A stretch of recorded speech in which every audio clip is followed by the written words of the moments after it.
Boa noite, amigas, amigos dos analistas. Parece até que Nietzsche tinha razão. Em tudo, Geraldo, que a história é cíclica, ela vai, se repete, só muda o corte de cabelo, quando a moda é barba, quando a moda é cara lisa.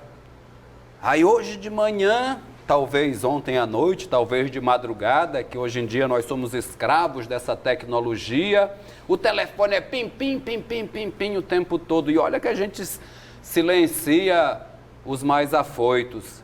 Mas estava lá, todo mundo dizendo que Rubens Júnior tinha desistido da candidatura. E eu digo, nossa, será que Rubens Júnior virou Reis Pacheco? Será que Rubens... Aí logo, algumas horas depois, Rubens Júnior diz, é mentira. Aí vai um grupo daqui dizendo uma coisa, o grupo de lá dizendo outra. O mundo difícil, né, senhora? Né, senhor? Vamos fazer que nem o moço lá, seu Boldrin faz. Ei, seu Boldrin, estamos chegando. E aí? Nós aqui ainda temos uma equipe séria na TV Guará, onde nós pesquisamos, a gente só divulga fatos verdadeiros, a gente não diz, acho que talvez seja. Enfim, tudo é pesquisa, tudo é seriedade. O jornalismo também. E existem outros pesquisadores que tentam desvendar os recantos da história do Maranhão. Hoje nós recebemos uma dessas pessoas que, quando eu a descobri recentemente, eu disse, nossa, esse caboclo sabe muita coisa que eu gostaria de saber e contar para meus amigos lá dos analistas, que é sobre a indústria têxtil do Maranhão, que já elevou o Maranhão à grande potência. Recebemos hoje o professor, advogado, mestre e doutor, Diogo Galhardo. Diogo, seja muito bem-vindo aos analistas. Muito obrigado, senhores. Meninos, antes de começarmos com o professor, acho que vocês vão querer falar do nosso começo, né, professor? Fala aí, Natanael, do blá blá blá. Fica aquela máxima, né? Onde a fumaça, fogo, né? Nesse caso, apagaram rápido, né? Mas sabe como é? Incêndio grave e volta. Mas o que me chamou a atenção, né, nessa notícia que saiu, né, depois o desmentido lá de Rubens Júnior, foi uma palavra no meio da notícia, né, de que astros tinham dito para ele, né? Então, quem seriam esses astros, Felipe, né? Fulano Quintanilha? Que estão implodindo ali por dentro. A coisa tem que ser na lata, não tem conversa. Mas por que acha o Diogo disse isso? Não disse. Teria dito, né? Não disse. Teria dito. Não disse. Não disse. Mas assim, genial a resposta, né? Eu fui até atrás para saber se tinha sido o marqueteiro da campanha que tinha bolado isso. A resposta de Rubens Júnior, né, para o sistema blá blá blá. Ou seja, desmontou toda uma armação, diga-se de passagem, que não deve ser feita pelo pessoal do Neto Evangelista, né? Desgasta o Neto Evangelista, até porque isso demonstra o medo e o susto. E eu quero lembrar uma coisa muito clara. Em 22... né? Na eleição de 22, o PCdoB não vai ser mais dona do governo do Estado. Naturalmente, vai ser candidato lá o Brandão. E eu quero lembrar que eles não vão deixar de ganhar a prefeitura de São Luís e de Imperatriz. E isso está metendo medo, sim, no grupo do Everton Rocha e do Neto Evangelista. Mas isso aí também foram os astros que disseram? Não, isso sou eu que estou dizendo. Vai ganhar a prefeitura Rapaz, de Imperatriz. Você não entendeu. Eu não Bom, falei que assim, vão ganhar. Eu vou dizer que eles não vão deixar de lutar para ganhar nas duas principais cidades. Eles ficam sem um governo, mas não querem as principais prefeituras. Se vai ser ou se não vai ser, né, o Braide que o diga. Rapaz, eu vi eu não lembro, né, mas eu ouvi alguma coisa de uma cidade americana, né, que antigamente ela foi construída em cima de minas. E esse fogo dessas minas nunca apagou, né? Sempre vai saindo ali. Mas é mina explosiva ou mina de ouro? Não, mina de carvão. Ah, né? de carvão. Tomara que não aconteça Aí, como aconteceu em Beirute. Não, Beirute. e até porque, né, nessa disputa de narrativa entre o Rubem Júnior, né, e a notícia que saiu, elas sempre tiveram lado a lado, né? E agora que houve essa cisão, né, Eu Felipe? mostro aqui, professor, daqui a Né? pouco. Desculpa, Natanael. Então, né, por estar ali do lado, eu acho que, de fato, né, pode ter alguma... Olha, pode ter fogo ali alimentando Não, eu essa acho que fumaça. tem fogo todo dia, mas o fogo principal que eu faço a análise, né, tanto como uma pessoa que acompanha no jornalismo político, como também como um profissional do marketing político, primeiro é que o pessoal do Everton e do Neto erra profundamente em provocar esse tipo de coisa. Profundamente, porque mostra o temor que eles estão. Pois é, afinal o cara já tem 1%, né? Tem É. que temer mesmo. O outro cara lá tem 9%. Por que está com medo do Rubem Júnior? A segunda coisa que eu quero dizer... É o mesmo medo que o Everton tem de Chico Carvalho, que você falou ontem, né? Vamos mudar Será de que assunto. não? Tá. Professor, Vamos o senhor falar gosta, eu sei que o senhor gosta da macropolítica, da avaliação dos grandes sistemas, mas essa cozinha assim da política, antes da gente entrar nos nossos assuntos aqui, Vamos lá. o senhor gosta dela? Acompanha? A gente tem que gostar de política, né? Política é algo Muito bem fundamental, né? Inclusive, um dos grandes problemas da indústria do Maranhão foi o descompasso entre as ações políticas e as ações dos empresários. Então, um agiu primeiro e outro foi agir muito depois. E isso foi uma das causas do colapso da indústria do Maranhão. Então, a gente tem que acompanhar a política.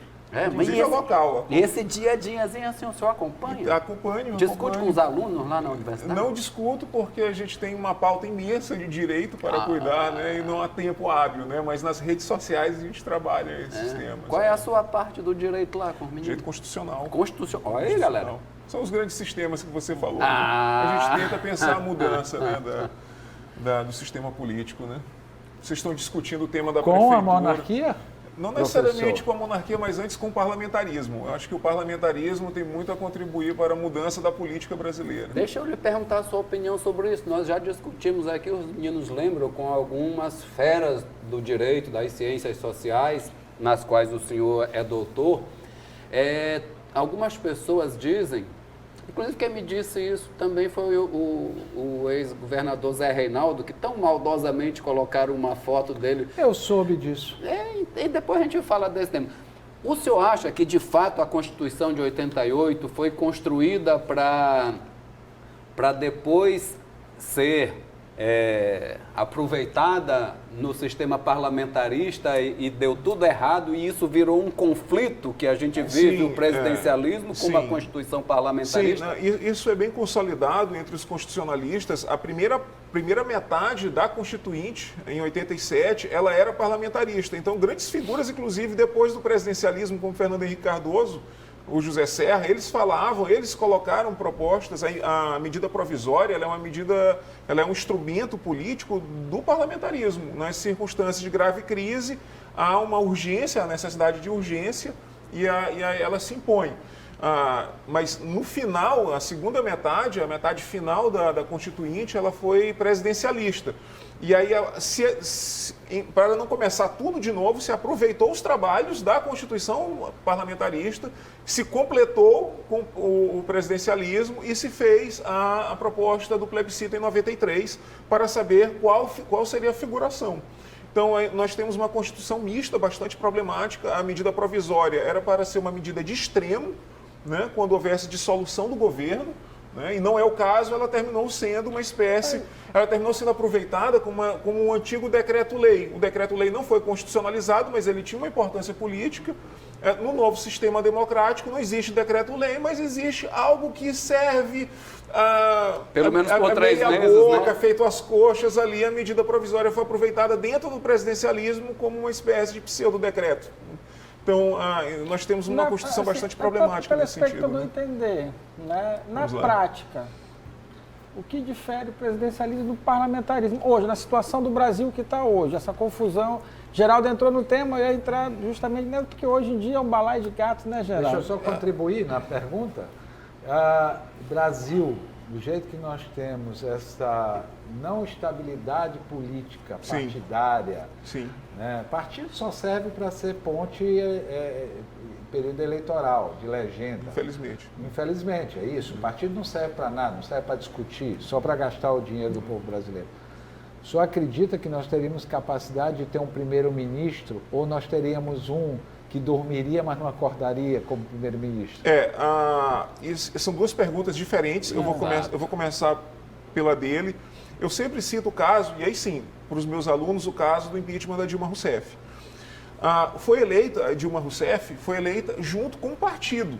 Né? Os votos são para o partido, inclusive esse é o entendimento do TSE. Então os votos foram para o PT. Dilma foi destituída por crime político. Ponto. Eu não vou entrar no mérito se houve ou se não houve, mas foi destituída por isso. O sucessor deveria, pelo menos, contemplar o partido na formação de seu governo. Michel Temer foi eleito na chapa do PT. Bom, majoritariamente foi quem recebeu os votos. Então, na hora dele compor o seu ministério, ele deveria compor um ministério de membros do Partido dos Trabalhadores. Porque, ora, a presidente foi eleita... Mas em que sentido? Desculpa, professor. Então, esse aí é um problema... Qual é a obrigação? Então, essa é uma obrigação que ele não tem dentro do presidencialismo. Mas os eleitores do PT olham para aquele novo governo, o governo do vice, com assombro. Pô, se ela teve 53 milhões de votos, como é que agora tem um novo governo que foi eleito junto com a destituída e que não monta um governo com membros do partido eleito? Esse é um problema que o parlamentarismo não tem, respondendo a pergunta dele, porque no parlamentarismo, obrigatoriamente, você tem que formar um governo de coalizão. Então, você tem que ter um governo de maioria. Esse governo sucessor, que aí o governo do Michel Temer, não teve nenhum membro do Partido dos Trabalhadores, ao contrário, ele foi nomear membros do partido que perdeu as eleições majoritárias. O que é um absurdo, quer dizer, as pessoas colocaram a questão da legitimidade, elas estão certas. Esse governo não é legítimo. Claro que não é legítimo, porque ele é legal, mas não é legítimo. Ele não é legítimo porque ele não tem membros do partido que venceu as eleições majoritárias. E não tem membros por quê? Aí sim, respondendo a sua pergunta agora, porque a lei não exige isso dentro do presidencialismo. Ele não coloca essa obrigação, né? Mas eu entendo, né? Para o telespectador entender, acho que para ser mais claro para o telespectador, tanto no presidencialismo, né, tem lá o Congresso. Perfeito. Né, eleito. No parlamentarismo também. A diferença, a gente sabe que é o governo de coalizão, de maioria na Câmara. Mas hoje, né, também vence a maioria, apesar de que sem a obrigação ali de seguir ali o partido no parlamentarismo. Mas na prática, de fato, né, é tudo misturado. Eu vejo o parlamentarismo ali, eu até votei, Geraldo, né, no parlamentarismo 93, porque a gente vinha de uma sucessão ruim lá do Collor, né, e a gente novo, jovem, né, Felipe? Aquela coisa ali de fora Collor, caras pintados, né, não pintei o rosto ali. Mas a gente ficava revoltado com o que foi aquilo ali, a casa da Dinda, aquela coisa toda, a gente novo, né? E aquela coisa de mudar, né? Rapidamente, né? Aí perdeu. Mas assim, é praticamente a mesma coisa. Eu vou te colocar uma outra questão para te provar que não é a mesma coisa, talvez ficar um pouco mais claro. Praticamente a mesma coisa. Eu vou te demonstrar isso. Tanto na segunda eleição da Dilma Rousseff e até nessa eleição agora do Jair Bolsonaro, nós temos uma parcela importante da população que não votou no vencedor. Na época da Dilma Rousseff, se não me trai a memória, as porcentagens foram de 51% para ela e 49% foi bem limítrofe para o Aécio Neves. Esses 49% que votaram no Aécio Neves não devem participar de um novo governo? Uma parcela, você tem quase metade da população que no presidencialismo não participam do governo.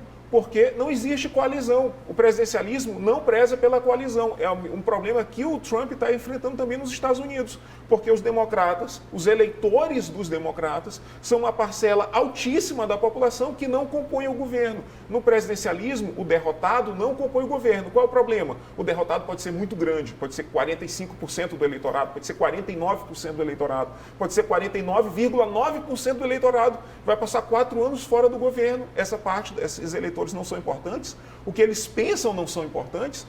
No parlamentarismo, obrigatoriamente, o partido vencedor tem que compor como segundo lugar nas eleições. Vamos virar o bloco. Entendeu? E a gente não está falando das fábricas ainda. A gente volta já já. Continuamos a conversa.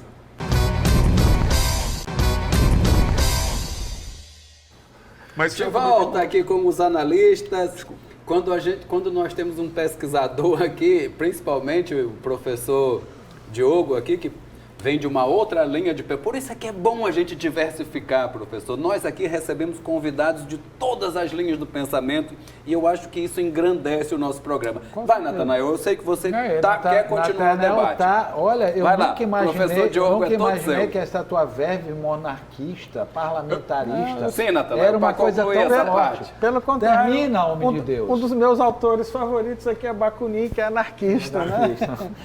Então, professor, voltando um pouco, assim, só para a gente arrematar. Vamos lá. São sistemas de governo. São sistemas. Sistemas de governo, né? Que o objetivo principal é governar para a sociedade de modo geral. Isso. Então, assim, as regras eleitorais foram criadas para isso, né? Perfeito. Em determinado momento da disputa, se escolhe quem venceu e tal, né? Tem-se o programa de governo, né? Hoje tem uma pauta mais neoliberal, aí contra a pauta do governo anterior é mais voltada para o social. E isso, mas também numa linha também muito tênue, que o Congresso ali regula, né? E acaba decidindo ali no voto. Eu discordo um pouco da necessidade de o poder regular a participação de quem não foi maioria, né? Por mais que ela seja muito grande, porque na Constituição ela está inserida automaticamente, né? Até o presidente que é eleito, ele tem responsabilidade em cima da Constituição. Então, assim, ele não pode governar para uns e não governar para outros. Me parece muito que o parlamentarismo, né, como o senhor também é um monarquista, é a sustentação, né, é uma pré-sustentação para um regime monárquico que, por mais que a gente sabe que funciona até hoje, funciona bem na Inglaterra, Espanha, né, mas no Brasil são características diferentes porque é uma colônia de exploração, foi uma colônia de exploração. Eu discordo, mas a gente pode falar sobre isso mais adiante, desculpa. Mas isso hoje, né, na prática, tanto faz como tanto fez, porque tanto de um lado como do outro não mudou nada. As relações de poder são as mesmas, né, os acordos e conchavos são os mesmos, e o povo ali, que parece que é o maior culpado, que vota e depois esquece de cobrar. Né? Não sua maioria, mas uma boa parte sim. E essa confusão toda, né, precisa ser alimentada, precisa discutir uma nova Constituição com formato único e claro para todo mundo. Porque parece também que os deputados, né, Geraldo, fazem Constituição para ter medida provisória depois a todo tempo. Pessoalmente, eu sempre quis conversar com um anarquista, pena que eu nunca tinha encontrado um, né? Mas o anarquista, ele preza pela abolição do Estado, né? Pelo menos na origem, né? Os primeiros anarquistas, pela abolição do Estado. Hoje em dia já é bem mais moderado, né? E, portanto, também pela noção de abolição do poder como nós conhecemos, que é o poder de representação, né? Então, você tem representantes. O deputado, ele é um representante. O Benjamin Constant, o filósofo francês, que é um filósofo da monarquia moderna, ele dizia uma coisa que é muito verdadeira. Por mais que nós busquemos a liberdade, nós nunca vamos encontrar a liberdade que os gregos tinham, porque o grego podia ser do exército, ele ia para a guerra, o mesmo cidadão ia para a guerra, você ia para a guerra, eu ia para a guerra, todos nós íamos para a guerra se precisássemos ir para a guerra. Mas também nós iríamos discutir política na praça pública. Qual o problema? Por que nós não podemos ir para a guerra ou discutir política como os gregos faziam? Porque nós não temos tempo. Você é jornalista, eu sou empresário, o outro é advogado, e nós nos especializamos em nossas profissões. Literalmente, nós não temos tempo para participar diretamente da política, ou diretamente do exército, ou diretamente das letras, como os gregos faziam. Então, nós precisamos de representantes. Para isso que existe o deputado. né? Alguém que nos representa. O Benjamin Constant fala isso. A política como profissão, ela existe porque os cidadãos comuns, eles não conseguem mais ter tempo para participar da política. Então, ele precisa de um profissional para isso. Certo? Isso aí é uma constatação dos dias contemporâneos. Então, tu pode concordar ou não, mas literalmente Não, claro. Nós não temos tempo. Na prática, Essa que é a verdade, nós não temos tempo. Claro. Esse é o dado importante. Agora, com relação aos sistemas de governo, você falou, e eu vou te dizer por que nós usamos o presidencialismo, por influência cultural dos Estados Unidos. Dos Estados Unidos, eu aproveito a filosofia do pragmatismo, e eu sou bastante pragmático. As coisas têm que ser feitas porque elas têm que ser feitas, e eu não discuto muito sobre isso. Então, eu aproveito o pragmatismo dos Estados Unidos. Mas o presidencialismo nós absorvemos por uma influência cultural.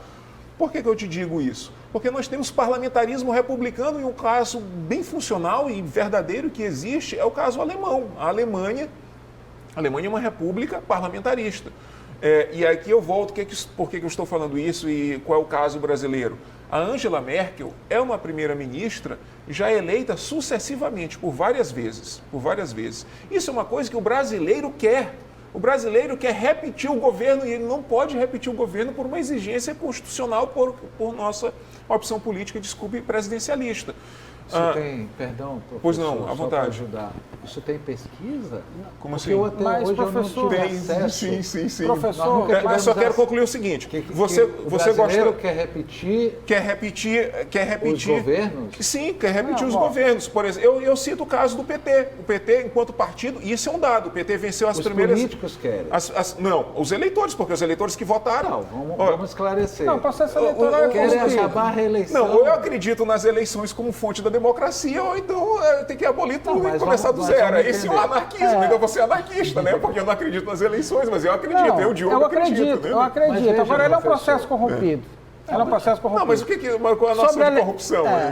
corrompido. Isso aí é uma ideia né? meio monarquista, me Não, permita. não, discordo. Sobre a Alemanha são 1.500 anos a mais de civilização do que o Brasil. Discordo também. Nós temos o Canadá, que é mais jovem do que o Brasil e é parlamentarista. Eu acho a Austrália é Mas foi parlamentarista um outro também. tipo de colonização. Conclua, eu acho que está faltando a conclusão do Eu vou professor. concluir com relação à seu- repetição dos governos. Isso. Vamos esquecer as pessoas, porque o presidencialismo ele é muito personalista. É o Trump, é a Dilma, é o Bolsonaro. E esse personalismo esquece uma coisa que é fundamental, muito valorizada pelo Tribunal Superior Eleitoral, que é o partido.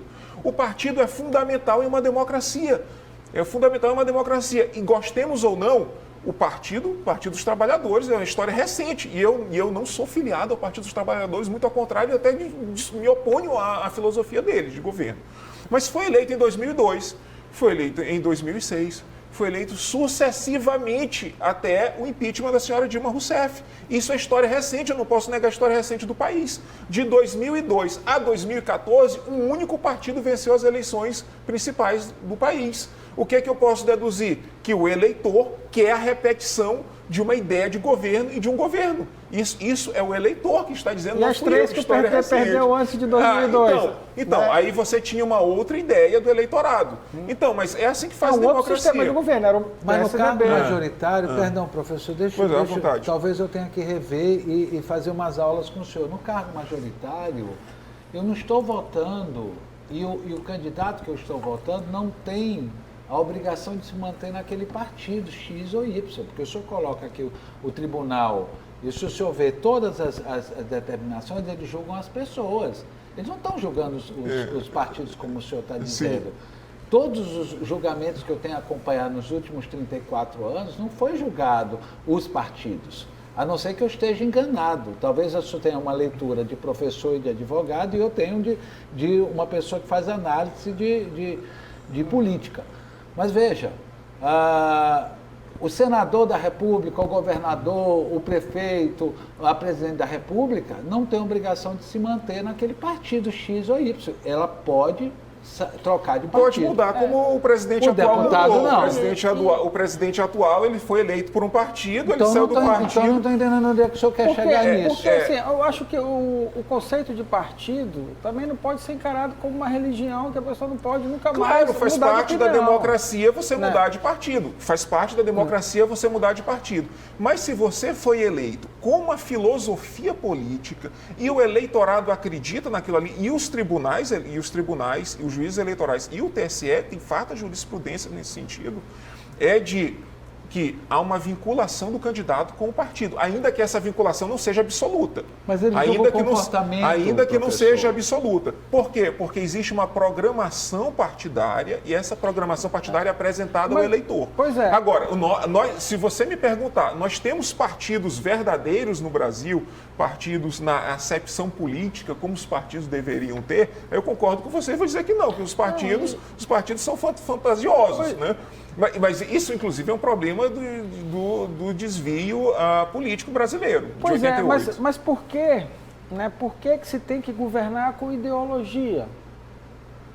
Por que tem... O que você chama de ideologia? Não, é o que está sendo posto hoje em dia. Do lado de a esquerda pode se considerar uma ideologia. Perfeito. Uma direita pode ser. Mas por que a sociedade precisa de ideologia para ser governada? E a ideologia... A gente não pode pensar no bem social sem Concordo. o carimbo de qualquer um dos Inclusive, lados. eu pessoalmente me filio a isso. Primeiro, nós temos que abandonar rótulos, e nós temos que aproveitar o que uma corrente ou outra tem para apresentar de positivo. E é isso que eu chamo de pragmatismo que eu falei antes. Pois é, porque então, se assim, você tem que investir em educação, eu sou uma pessoa que acredito no liberalismo. Então, quanto menos o Estado intervir na vida do cidadão, mais progressista uma sociedade vai ser.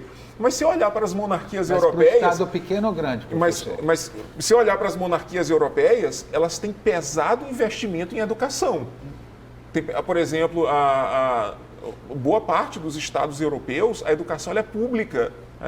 Quer dizer, o Estado, as escolas de segundo grau, as melhores escolas são escolas públicas. Então, eles investem pesadamente em educação. Então, você se formou, você é um bom profissional. Dali o Estado sai. Ali é com você. Você fazer aí sua empresa, você se desenvolver. O problema é quem não consegue chegar, né? Vamos dizer aos brasileiros. Os brasileiros que não conseguem chegar a essa autossuficiência liberal. Tá, né? perfeito, Então, claro. assim, até uma porque sociedade dividida. É um país que precisa de reparações históricas. Perfeito, né? não, sem dúvida. Então, eu acho que, na minha opinião... Vou me chamar de comunista por concordar com isso, mas precisa fazer, né? Pois é, tem que acho fazer. que A escravidão governo... é uma reparação histórica da monarquia que nunca foi resolvida. E também das repúblicas. Os Estados Unidos é uma república escravocrata. Eu estou falando do Brasil. Pois não, sim, mas é América, a monarquia, né? Nós estamos na mesma região. A monarquia não apresenta. Eu quero chamar mais um intervalo. Vamos encerrar, só para a gente voltar no livro. Eu acho que não. O terceiro tópico é o do livro. Eu vou convidar o professor para vir aqui semana que vem falar sobre esse livro. Professor, nós não vamos mais falar sobre esse livro. Eu vou puxar o tema da escravidão para falar do livro que tem a ver com a indústria. Pronto. Então vamos ao nosso intervalo e voltamos já já.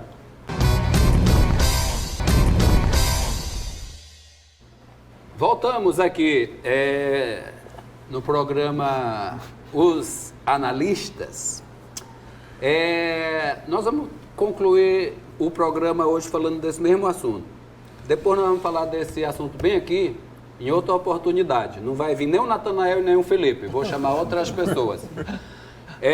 Mas então, professor, você disse que ia puxar o assunto do livro com base na escravidão, mas você pode até falar no seu livro, mas vai ser en passant. Eu vou lhe passar a palavra para você repuxar o tema que finalizou o primeiro bloco, que vai terminar do jeito que começou. Eu nem lembro que a gente conversou. Não, fui eu que provoquei. Ele começou com a escravidão. Isso, pronto. A reparação que a monarquia, que os monarquistas fazem de conta, com todo respeito, eu sei que o senhor é monarquista, convicto, né? Mas não existe a apresentação dos monarquistas 200 anos atrás não existia nada a não ser o monarquismo, Felipe. Portanto, a monarquia em si não é responsável. Tu já virou por monarquista também para defender? Eu não. Então deixa ele responder. Eu já defendi César Pires aqui também. Vocês sabiam que houve uma revolta de negros em São Luís do Maranhão contra a proclamação da República? Sabia. Está escrito no livro 17, de professor... do Matheus Gatto, fala isso. Eu tenho um artigo também, falo também no meu livro. Por que isso? Porque o defensor da República em São Luís do Maranhão era um escravocrata. E essas coisas são bastante próximas. O que o Trump enfrenta nos Estados Unidos hoje é o resultado de uma república escravocrata. A República dos Estados Unidos Veja que a Constituição dos Estados Unidos foi omissa com relação à liberdade do negro. A Corte Constitucional dos Estados Unidos, inclusive em 1853, em um caso processual bastante conhecido, ela não reconheceu a um escravo a categoria de cidadão, ele não poderia sequer peticionar em juízo nos Estados Unidos. Um homem negro, porque ele não era cidadão para efeitos da Constituição dos Estados Unidos, Corte Constitucional Americana. Então, o que o Trump enfrenta hoje, a revolta lá, é o resultado de uma república escravocrata. E repúblicas escravocratas, aliás, a escravidão, melhor dizendo, e essa é a minha tese, eu falo disso no próximo livro, que eu vou discutir monarquia, a escravidão ela floresceu em todas as terras quentes, ou seja, literalmente as terras que poderiam ser cultivadas durante todo o ano, as terras não frias. Então, onde houve terras quentes na América, do norte da Argentina, e houve escravidão na República da Argentina, e esse é um tema omisso lá também, da Argentina ao médio Estados Unidos, onde você conseguia plantar o ano inteiro, houve escravidão independente do regime político.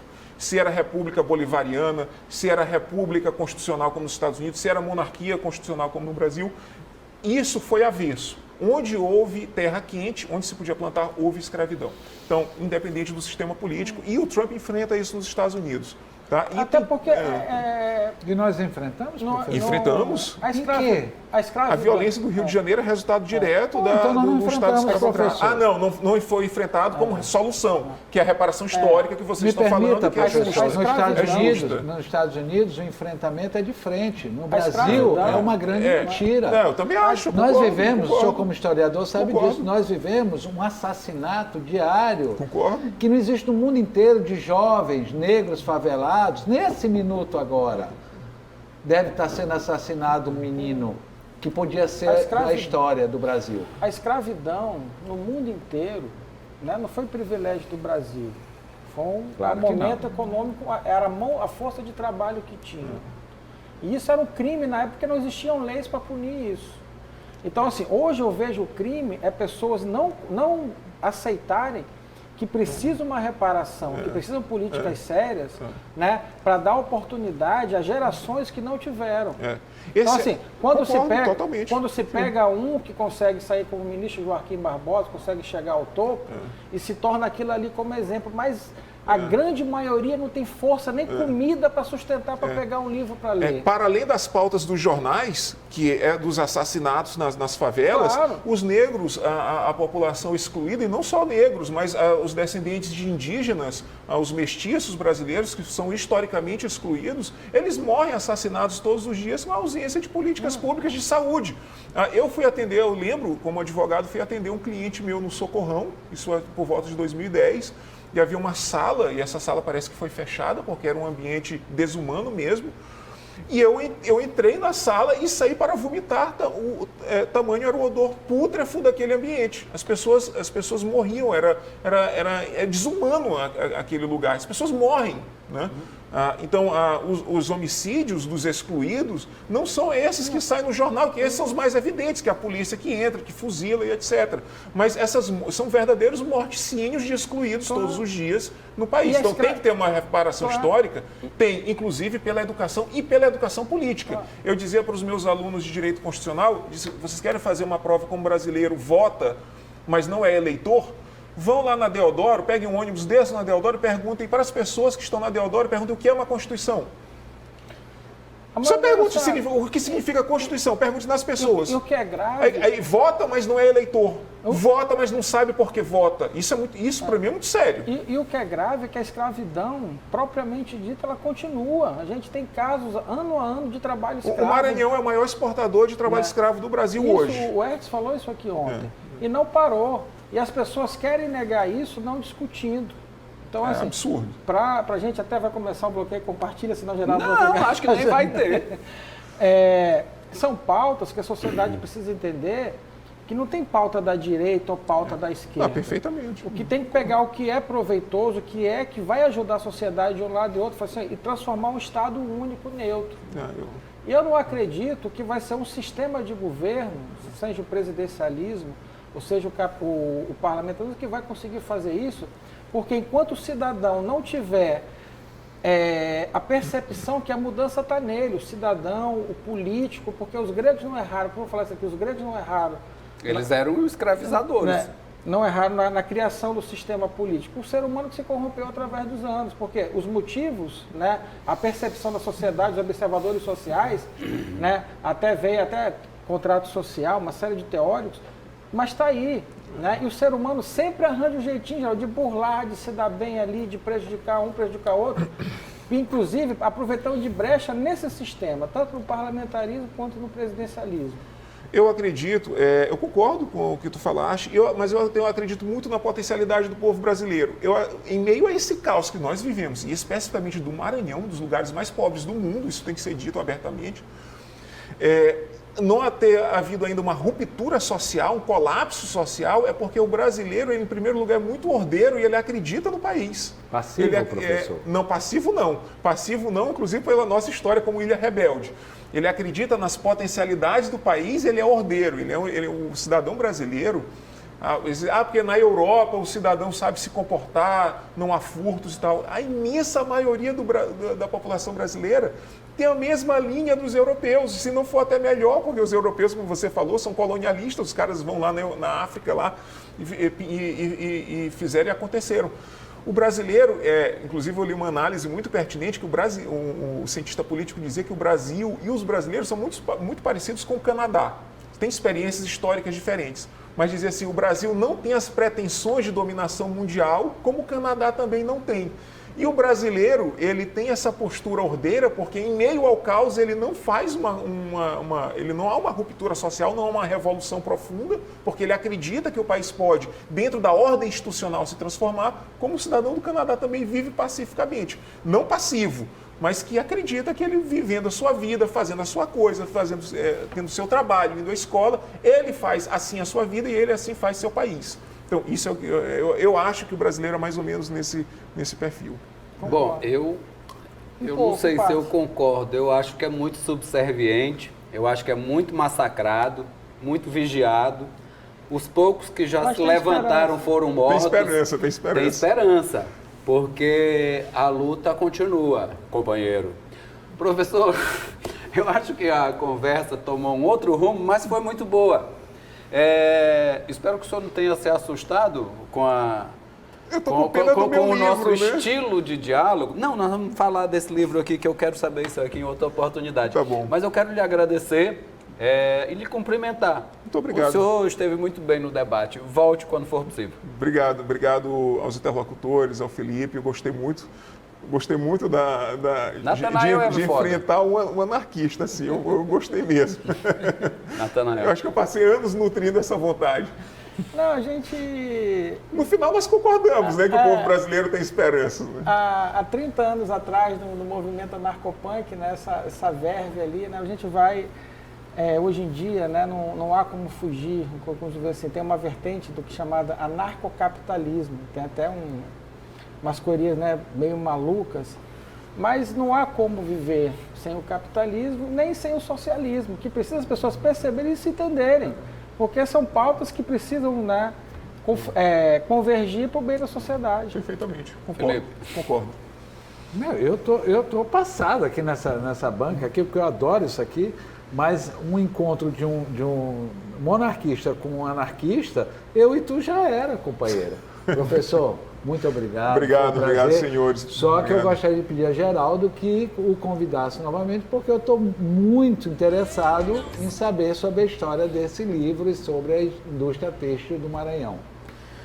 Bom, só te lembrando, Felipe, que existem duas grandes correntes anarquistas no mundo. Por acaso, Natanael é de uma e eu sou de outra. Tu vai começar? Mas a gente se dá muito bem, vai começar? Porque lá no final a gente sempre se junta contra outros tipos. Tipo monarquistas? Não, nós não temos nada contra monarquistas. Mas devem ter. Se todos os monarquistas forem iguais ao professor Diogo, esta cadeira está esperando por eles. Assim como Natanael declarou aqui que votou no parlamentarismo, eu votei no presidencialismo, mas se fosse hoje em dia, eu votaria no parlamentarismo. Eu mudei muito. Com esses políticos brasileiros? Mas eu não votaria nos políticos, eu votaria no golpe sistema. Em cima de golpe? Tu é desses que o cara diz assim, que alguém grita contra Bolsonaro e eles dizem fora PT?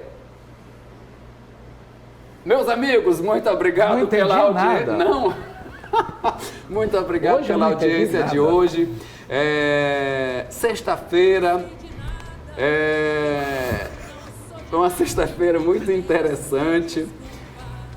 Quero pedir. Nós vamos continuar o debate no Café Imperial, O Café Empório Casa Real. Empório Casa O Real. professor- Muito bom, a gente recomenda. É um lugar lindo, lindo. Vai lá. Eu vou afastar copos, facas, deixar assim um ambiente. Eu já sou cliente lá, né? Tá bom. Você nem conhece, então assim, vou continuar assim, vamos fazer esse Tá bom, debate lá. Tá bom, tá bom. Grande abraço a todos. Cuidem das crianças, cuidem dos idosos. Estudem, leiam poesia. Até segunda-feira. Diga que eu não sei de nada.